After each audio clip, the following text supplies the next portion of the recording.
बिस्मिल्लाहिर्रहमानिर्रहीम। अस्सलाम वालेकुम। क्लास 10th, उम्मीद है आप सब खैरियत से होंगे। आज हम class 10th mathematics Punjab text book board की न्यू बुक उसका चैप्टर नंबर 1 कम्प्लेक्स नंबर और उसकी रिव्यू एक्सरसाइज 1 का क्वेश्चन नंबर 2, 3 एंड 4 सॉल्व करने जा रहे हैं। तो मैं उम्मीद करता हूं कि आपको जो चैप्टर की 4 एक्सरसाइज हैं वो क्लियर हो गई होंगी। हमने अपलोड कर दी हैं, आप देख सकते हैं, लिंक आपको गिवन होगा, प्लेलिस्ट आपको गिवन है, कंप्लीट आप वॉच कर सकते हैं। तो आज से हमने रिव्यू एक्सरसाइज 1 स्टार्ट करनी है। इसका हमने क्वेश्चन नंबर 1 एमसीक्यूज वाला सॉल्व कर लिया था, तो आज हम क्वेश्चन नंबर 2, 3, 4 सॉल्व करने जा रहे हैं। ये हमारे सिंपल से क्वेश्चन है, वही काम जो पहले हम कर चुके हैं। जो आपका क्वेश्चन नंबर 2 है, ये सिंपल से स्टेटमेंट वाले क्वेश्चन है, थोड़ा सा कंसेप्ट इसमें आपने देना है और इसका आंसर आपका क्लियर है। तो पढ़ते हैं क्वेश्चन 2 के फर्स्ट पार्ट को। हमारे पास क्या लिखा हुआ है, is zero A complex number, explain, कि क्या जीरो जो है वो एक कम्प्लेक्स नंबर है, आप वजाहत करें। ठीक है, तो जीरो कम्प्लेक्स नंबर है या नहीं है। वैसे हम पढ़ते आ रहे हैं कि जीरो होल नंबर है। तो अब हमारे पास ये कंसेप्ट आ गया कि कम्प्लेक्स नंबर कौन से होते हैं जिसमें एक पार्ट रियल होता है और एक इमेजिनरी होता है। तो कोई भी रियल नंबर है, ठीक है, वो कम्प्लेक्स नंबर के तौर पे हम उसको लिख सकते हैं। कैसे? अगर हम उसका इमेजिनरी पार्ट जीरो कर दें तो क्या बन जाएगा हमारे पास, वो जो रियल नंबर है वो कम्प्लेक्स नंबर बन जाएगा। इसका आंसर क्या लिखना है आपने, yes zero is a complex number. ठीक है, जीरो कम्प्लेक्स नंबर है। क्यों? Because it can be written as zero is equal to zero plus zero iota. तो जीरो को हम इस फॉर्म में लिख सकते हैं, जीरो बराबर है जीरो के, और इसमें अगर हम इमेजिनरी पार्ट जीरो वाला ऐड कर दें तो क्या बन जाएगा, दोबारा जीरो ही बन जाएगा। तो ये हमारे पास किसकी फॉर्म है, कम्प्लेक्स नंबर की। ये रियल पार्ट है और ये इमेजिनरी पार्ट है। इसका रियल पार्ट भी जीरो है, इमेजिनरी पार्ट भी जीरो है। आगे आप लिख सकते हैं, इसकी वजाहत कर सकते हैं कि every real number is a complex number, कि हर रियल नंबर जो है वो क्या होता है, कम्प्लेक्स नंबर होता है, बट हर कम्प्लेक्स नंबर जो है वो रियल नहीं होता। तो ये हमारा क्वेश्चन नंबर 2 के पार्ट 1 का आंसर हो गया। पार्ट 2 में चलें, क्या लिखा है, what is the result of multiplying A complex number by it's conjugate, कि क्या रिजल्ट आएगा, क्या करने से, मल्टीप्लाई करने से एक कम्प्लेक्स नंबर को उसके कंजुगेट से। ठीक है, तो हम ये काम पहले कर चुके हैं कि जब आप एक नंबर को उसके कंजुगेट से मल्टीप्लाई करते हैं तो वहां पे आयोटा खत्म हो जाता है, एक रियल पार्ट आ जाता है। तो इसका आंसर क्या है, the result is always a non negative real number. ऐसा नंबर जो नॉन नेगेटिव होगा यानी पॉजिटिव होगा हमेशा। इसकी आप मिसाल भी दे सकते हैं, ठीक है, एग्जाम्पल दे दें या इसका प्रूफ लिख लें। ठीक है, एग्जाम्पल आप दे सकते हैं यहाँ पे कि हमारे पास जो एक कम्प्लेक्स नंबर है, फॉर एग्जांपल हमारे पास है 4 प्लस 2 आयोटा। ठीक है, इसको मल्टीप्लाई करें 4 माइनस 2 आयोटा से, तो इसका आंसर क्या आएगा, इसका आंसर आएगा 4 स्क्वायर माइनस 2 आयोटा स्क्वायर। तो 4 का स्क्वायर क्या होता है 16, माइनस 2 का स्क्वायर 4 आयोटा स्क्वायर बन जाएगा। आयोटा स्क्वायर की जगह -1 पुट कर दें तो हमारा आंसर क्या आ जाएगा, 16 माइनस 4 इंटू -1, जो कि प्लस हो जाएगा, 16 प्लस 4 बन जाएगा। आंसर क्या आ जाएगा 20, और 20 क्या हमारा एक रियल नंबर है। तो जब भी आप किसी नंबर को उसके कम्प्लेक्स कंजुगेट से मल्टीप्लाई करेंगे, आपको जो आंसर है वो क्या आएगा, नॉन नेगेटिव, एक तो पॉजिटिव आएगा और कौन सा नंबर आएगा, रियल पार्ट, इमेजिनरी पार्ट खत्म हो जाएगा। तो ये सेकंड पार्ट हो गया। उसके बाद थर्ड पार्ट है, state the condition for two complex numbers to be equal, कि वो कंडीशन बताएं, वो शर्त बताएं कि जब आपके दो कम्प्लेक्स नंबर आपस में क्या हो जाएं, इक्वल हो जाएं। तो ये आपकी इक्वलिटी ऑफ कम्प्लेक्स नंबर की डेफिनेशन समझ लें आप। ठीक है, कि दो नंबर इक्वल कब होंगे कम्प्लेक्स नंबर। तो सिंपल सी डेफिनेशन है इसकी, टू कम्प्लेक्स नंबर्स, दो कम्प्लेक्स नंबर हमारे पास, फॉर एग्जांपल हमने लिखा z1 is equal to a plus B iota and z2 is equal to c plus d iota. ये दो नंबर हैं different, are said to be equal. ये equal कब कहेंगे, इफ एंड ओनली इफ। ये जो आई डबल एफ इसका मतलब क्या है, if and only if, shortcut इसको ऐसा लिखते हैं। शर्त क्या है, एक ही शर्त है कि अगर उसका रियल पार्ट रियल के बराबर हो, यानी एक नंबर का दूसरे नंबर के जो रियल पार्ट है बराबर हो, real part of z1 is equal to real part of z2 and imaginary part of z1 is equal to imaginary part of z2। यानी इसको हम वजाहत में लिख सकते हैं, दैट इज हमारे पास जो एग्जांपल यहाँ पे हमने लिया वो कौन सी है, a प्लस बी ओटा है, उधर c प्लस डी ओटा है। तो हमारा a किसके बराबर होना चाहिए, a बराबर होना चाहिए हमारे पास c के, यानी हमारा ये जो नंबर है z1, पहले लिख लेते हैं इसको, z1 is equal to z2।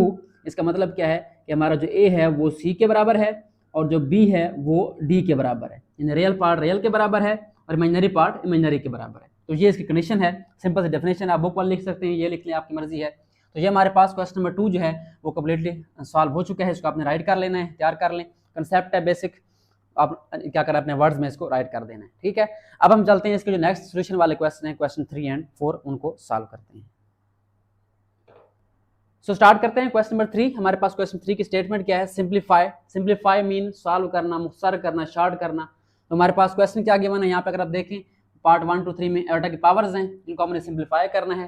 तो पावर्स को आपको बताया था कैसे करते हैं, पहले हम कर चुके हैं एक्सरसाइज 1.1 का पहला क्वेश्चन, एग्जाम्पल भी पहली है।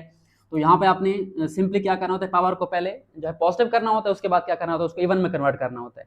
तो यहाँ पे आप पावर पॉजिटिव है, कोई इशू नहीं है। उसके बाद अगर आप गौर करें तो ये आड नंबर है, 37 क्या है, आड है। इससे पिछले वाला इवन नंबर कौन सा है, वो है 36, जिसको आप लिख सकते हैं 36 आयोटा, ये सिंपल हो गया।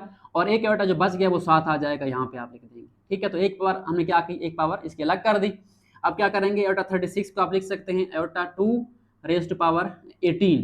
2 को अगर आप 18 से मल्टीप्लाई करें तो क्या बनता है, 36 बनता है, और साथ ये आयोटा चलता रहेगा आपका। उसके बाद आयोटा स्क्वायर आपको पता है -1 होता है, यहाँ पे आप साथ लिख भी सकते हैं iota square is equal to -1, put कर दें यहाँ पे, -1 की पावर 18 बन जाएगा, और साथ क्या आयोटा। अब नेगेटिव बेस है, पावर इवन नंबर है, तो जब भी नेगेटिव बेस होगी, होल ब्रैकेट है, पावर इवन नंबर है, तो आंसर क्या आएगा, पॉजिटिव आएगा। एक तो पॉजिटिव आंसर आ गया, दूसरा 1 की पावर जो भी होगी आंसर क्या आएगा, वही 1 ही आएगा। इसका मतलब यहाँ पे पॉजिटिव आ गया, 1 आ गया, और साथ क्या आयोटा, जिसको आप लिख सकते हैं सिंपल आयोटा। तो हमारा आंसर क्या आ गया, इसका आयोटा आ गया। अब हम चलते हैं इसके सेकंड पार्ट की तरफ। सेकंड में क्या है, वही काम, आयोटा 13 मल्टीप्लाई बाय आयोटा 11। तो यहाँ पे आप क्या लिखेंगे, पहले आयोटा 13 8 नंबर है, इसका 12 अलग कर लें और एक आयोटा अलग कर लें। आगे 11 है, ये भी 8 नंबर है, इसका 10 अलग कर लें और एक आयोटा अलग कर लें। तो आपका आयोटा 12 सिंपल हो गया, 10 इवन हो गया, और जो आयोटा 2 बच गया उनको मल्टीप्लाई कर दें आपस में। तो 12 को आप लिख सकते हैं आयोटा स्क्वायर पावर 6, और ये वाला आयोटा जब जाके मल्टीप्लाई हो जाएगा, और आप 10 को लिख सकते हैं आयोटा स्क्वायर पावर 5। ठीक है, ये मल्टीप्लाई करें दोबारा वही चीज़ें बन जाती हैं। आयोटा को आयोटा से मल्टीप्लाई करें, क्या बन जाएगा, आयोटा का स्क्वायर। अब यहाँ पे आयोटा स्क्वायर पुट कर दें -1, तो हमारे पास यहाँ पे क्या आ जाएगा, -1 power 6 multiply -1 power 5 multiply simple -1। ठीक है, अब यहाँ पे देखें नेगेटिव बेस है, पावर इवन है, तो ये पॉजिटिव 1 बन जाएगा, प्लस का 1 आ जाएगा। और यहाँ पे क्या होगा हमारे पास, यहाँ पे हमारे पास आएगा नेगेटिव बेस, पावर आड है, तो यहाँ इसका आंसर -1 आएगा, ये ख्याल रखना है आपने। ठीक है, पावर आड हो तो क्या आता है, -1, और यहाँ पे वैसे -1 है, तो 3 1 मल्टीप्लाई हो रहे हैं, आंसर 1 ही आएगा, कोई इशू नहीं है। 1 को 1 से करें, 1 से करें, लेकिन साइन देखें, ये हमारा प्लस है, इसको छोड़ दें, प्लस माइनस माइनस हो जाएगा, जो माइनस माइनस है आपस में क्या हो जाएंगे, प्लस हो जाएंगे। तो यहाँ पे आंसर क्या आ जाएगा, पॉजिटिव का 1, या सिंपल इसको आप 1 भी राइट कर सकते हैं। तो ये हमारा सेकंड पार्ट हो गया। अब हम चलते हैं थर्ड पार्ट की तरफ। थर्ड पार्ट में क्या है, नेगेटिव बेस है, पावर भी क्या नेगेटिव है। तो पहला काम क्या करना है आपने, पावर को पॉजिटिव करना है। पावर पॉजिटिव कैसे होगी, इसके नीचे कुछ नहीं है, इसका मतलब नीचे 1 है, और इसको नीचे लेके आए, माइनस आयोटा, पावर क्या हो जाएगी, पॉजिटिव 9 हो जाएगी। ठीक है, अब इस पावर को ओपन कर दें। अब पावर क्या है, आड नंबर है। ठीक है, नेगेटिव बेस हो, पावर इवन हो तो आंसर पॉजिटिव आता है, लेकिन यहाँ पे क्या आएगा, नेगेटिव आएगा। एक तो आपका यहाँ पे 1 ओवर ये नेगेटिव बेस है, पावर होल 9 है, जब इसको ओपन करेंगे तो ये माइनस ही रहेगा। आप -1 लिख लें, आपकी मर्जी, सिंपल माइनस लिख लें, और आयोटा क्या बन जाएगा, आयोटा पावर 9 बन जाएगी। अब आपने माइनस को कुछ नहीं कहना है, इसको ऊपर लिख दें, साइड पर लिख दें, आपकी मर्जी है। ठीक है, और यहाँ पे आयोटा 9 है, 8 नंबर है पावर, तो इसको सिंपल करें, पहले इसमें से एक निकाल लें, एक कम करें तो क्या बनेगा, आयोटा 8 बन जाएगा, और साथ क्या आ जाएगा, आयोटा आ जाएगा। उसके बाद -1 ओवर आयोटा 8 है, इसको हम सिंप्लीफाई कर सकते हैं 2 पावर 4, और यहाँ पे आयोटा आ जाएगा। तो यहाँ पे इसको सिंप्लीफाई करते जाएं, हमारे पास क्या आ जाएगा, आयोटा स्क्वायर की पावर 4 है, -1 पुट करें, यहाँ पे पावर 4 आ जाएगी, और साथ आयोटा आ जाएगा। तो ये हमारा -1 ओवर नेगेटिव बेस है, पावर इवन है, तो आंसर क्या आएगा, पॉजिटिव आएगा। तो पॉजिटिव 1 आ जाएगा, जो कि हमारा 1 सिंपल बन जाएगा, उसको आयोटा से मल्टीप्लाई करें, क्या बन जाएगा, सिंपल आयोटा। अब देखिए नीचे हमारे पास क्या आ गया, आयोटा आ गया। आपको बताया था कि सिंप्लीफाई में जब आयोटा की पावर सिंप्लीफाई कर रहे हैं तो नीचे आयोटा नहीं आना चाहिए, ऊपर आ सकता है। तो क्या करेंगे, नीचे वाले नंबर के कंजुगेट से मल्टीप्लाई और डिवाइड। अब यहाँ पे एक ही टर्म है, तो इसी से क्या करते हैं, मल्टीप्लाई और डिवाइड। तो हम यहाँ पे क्या करेंगे, इसको यहाँ पे हमने सिंपल -1 ओवर आयोटा, ठीक है, इसको मल्टीप्लाई करना है आयोटा बाई आयोटा से, मल्टीप्लाई भी कर दिया, डिवाइड भी कर दिया। ऊपर क्या बन जाएगा, -1 आयोटा बन जाएगा, मल्टीप्लाई होंगे तो नीचे क्या हो जाएगा, आयोटा जरा आयोटा, आयोटा स्क्वायर हो जाएगा। अब यहाँ पे आप माइनस आयोटा स्क्वायर की वैल्यू पुट कर दें, जो कि होती है -1।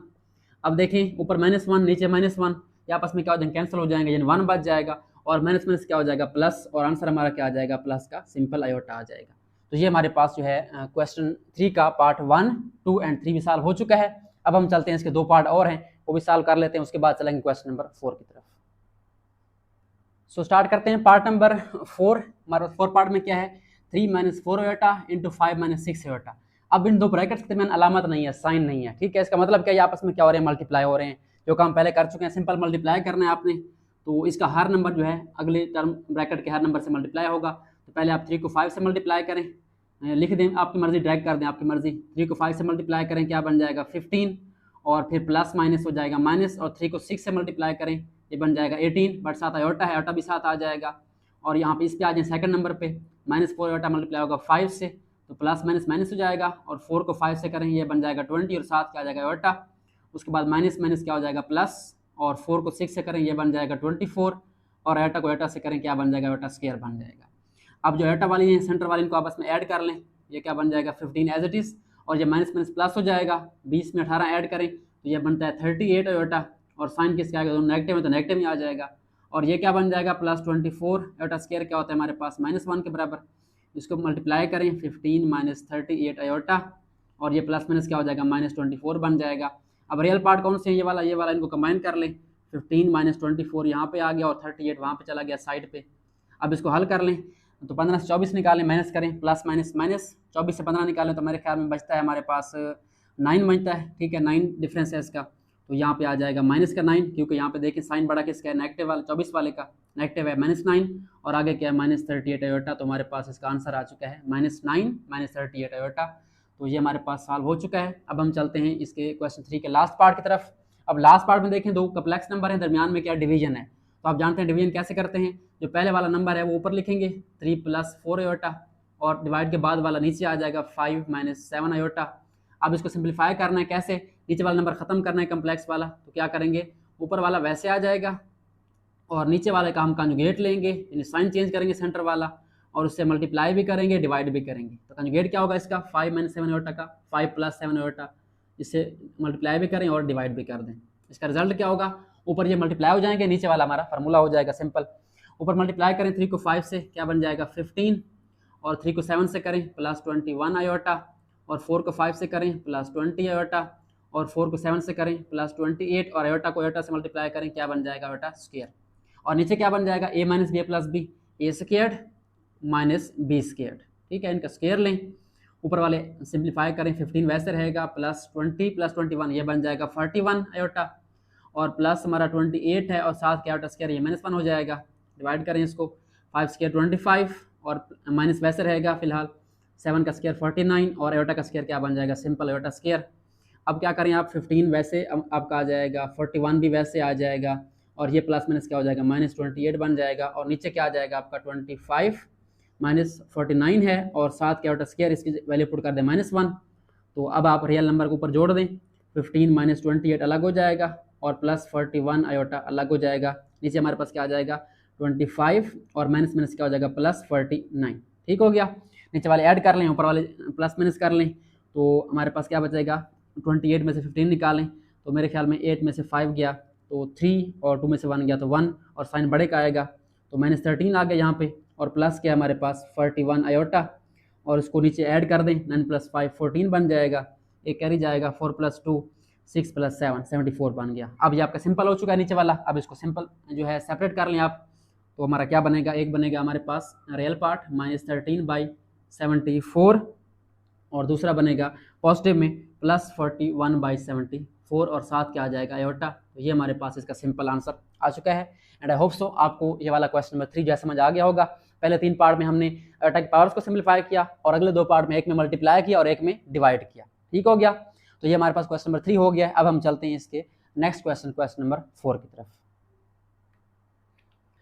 सो चलें सॉल्व करते हैं आज का लास्ट क्वेश्चन नंबर 4। सिंपल सा क्वेश्चन है, find additive and multiplicative inverse of z = 8 + 9 iota. हमारे पास एक नंबर गिवन है z कम्प्लेक्स नंबर 8 + 9 आयोटा, उसका हमने क्या करना है एडिटिव इनवर्स भी निकालना है और मल्टीप्लिकेटिव इनवर्स भी निकालना है। तो हमारे पास गिवन क्या है, सोल्यूशन के अंदर राइट करेंगे, सिंपल सा क्वेश्चन है। हमारे पास गिवन है z = 8 + 9 आयोटा, ठीक है। अब इसका क्या निकालना है एडिटिव इनवर्स, तो क्या लिखेंगे आप simple additive inverse of z is, या इक्वल लिख दें आपकी मर्जी है, ठीक है। क्या बनेगा इसका एडिटिव इनवर्स बनेगा आपका, दोनों को साइन चेंज कर देनी है ताकि हमारा आंसर क्या आ जाए, इसको सम करने से 0 आ जाए। तो 8 पॉजिटिव है क्या हो जाएगा नेगेटिव हो जाएगा, और 9 पॉजिटिव है क्या हो जाएगा नेगेटिव हो जाएगा। तो ये हमारे पास सिंपल क्या है एडिटिव इनवर्स है। अब बारी आती है किसकी मल्टीप्लिकेटिव इनवर्स की, सेकंड पार्ट की, ठीक है। वो क्या कैसे करना है आपने, सिंपल आपने लिखना है मल्टीप्लिकेटिव इनवर्स के लिए आपने जो हमारे पास नंबर गिवन है कौन सा है z गिवन है, उसका जो साइन है वो आप चेंज कर देंगे, पावर हमारी क्या हो जाएगी z है तो क्या हो जाएगी z इनवर्स हो जाएगी, ठीक है। वो क्या होता है कि आप क्या करें इसको जो है 1/8 + 9 आयोटा, यानी उसका जो है रेसिप्रोकल ले लें तो क्या बन जाता है, हमारा मल्टीप्लिकेटिव इनवर्स बन जाता है। बट बात यहाँ पे ख़त्म नहीं होती, इसको सिंप्लीफाई भी करना है एज यूजुअल। नीचे कम्प्लेक्स नंबर हमारा आयोटा नहीं आना चाहिए, क्या करेंगे इसको सिंप्लीफाई करने के लिए नीचे वाले नंबर का कंजुगेट जो है वो ऊपर जो है मल्टीप्लाई भी करेंगे। कंजुगेट मतलब इसका सेंटर वाला साइन चेंज कर दें, मल्टीप्लाई भी करना है और डिवाइड भी करना है। अब इसको सिंप्लीफाई कर लें, 8 माइनस 9 आयोटा मल्टीप्लाई होगा 1 से तो वही रहेगा, कोई चेंजिंग नहीं आएगी। ऊपर हमारे पास आ जाएगा 8 माइनस 9 आयोटा और नीचे क्या बन जाएगा, a plus B minus B formula, यानी A squared minus B squared. B हमारा कौन सा है 9 आयोटा, इसको आप सिंप्लीफाई कर लें 8 माइनस 9 आयोटा डिवाइड बाई 8 का स्क्वायर क्या होता है 64 और माइनस 9 का स्क्वायर होता है 81 और 7 का आयोटा स्क्वायर है, इसकी वैल्यू पुट कर देंगे तो हमारे पास 8 minus 9 iota divide by 64 minus 81 into minus 1, अब ये प्लस हो जाएगा तो हमारे पास क्या आ जाएगा 8 minus 9 iota divide by 64 plus 81, क्योंकि ये माइनस माइनस क्या हो जाएगा प्लस हो जाएगा। अब इनको ऐड कर लें तो हमारे पास क्या बनेगा यहाँ पे 8 माइनस 9 आयोटा डिवाइड बाई ये बन जाएगा 1 प्लस 4 5 और 8 प्लस 6 14, तो ये बन जाएगा 145। अब ये हमारा इन्वर्स आ चुका है, ठीक है, लेकिन इसको अलग अलग कर दें, रियल पार्ट को अलग और इमेजिनरी पार्ट को अलग, तो आंसर क्या आ जाएगा हमारा फाइनल इसका z inverse is equal to, पहला रियल पार्ट 8 है, ये बन जाएगा 8 ओवर 145 और माइनस से आगे 9 ओवर 145, साथ क्या आ जाएगा आयोटा। अगर आपको यहाँ नज़र नहीं आ रहा तो मैं इसको यहाँ पर लिख देता हूँ, इसको आपने सेपरेट करना है। z इनवर्स हमारे पास क्या आ जाएगा, मल्टीप्लिकेटिव इनवर्स ज़रबी माकूस 8 ओवर 145 और आगे माइनस है, ऊपर 9 है और नीचे क्या है 145, तो ये हमारे पास जो है आयोटा साथ आ जाएगा, तो ये हमारा मल्टीप्लिकेटिव इनवर्स है और ये हमारे पास क्या था relative inverse. So I hope so आपको ये आज का क्वेश्चन नंबर 2, 3, 4 समझ आ गया होगा। मिलते हैं नेक्स्ट वीडियो में जिसमें इसके रिमेनिंग क्वेश्चन सॉल्व करेंगे। अगर आपको कोई कन्फ्यूजन हो आप कमेंट कर सकते हैं, मजीद आपको नीचे जो है डिस्क्रिप्शन में ग्रुप का लिंक गिवन है, ग्रुप ज्वाइन करें और वहाँ पे आपको अपडेट्स मिलती रहेंगी, लिंक्स जो है मिलते रहेंगे नोट्स के। तो आज के लिए इतना ही, thanks for watching and don't forget to subscribe my channel.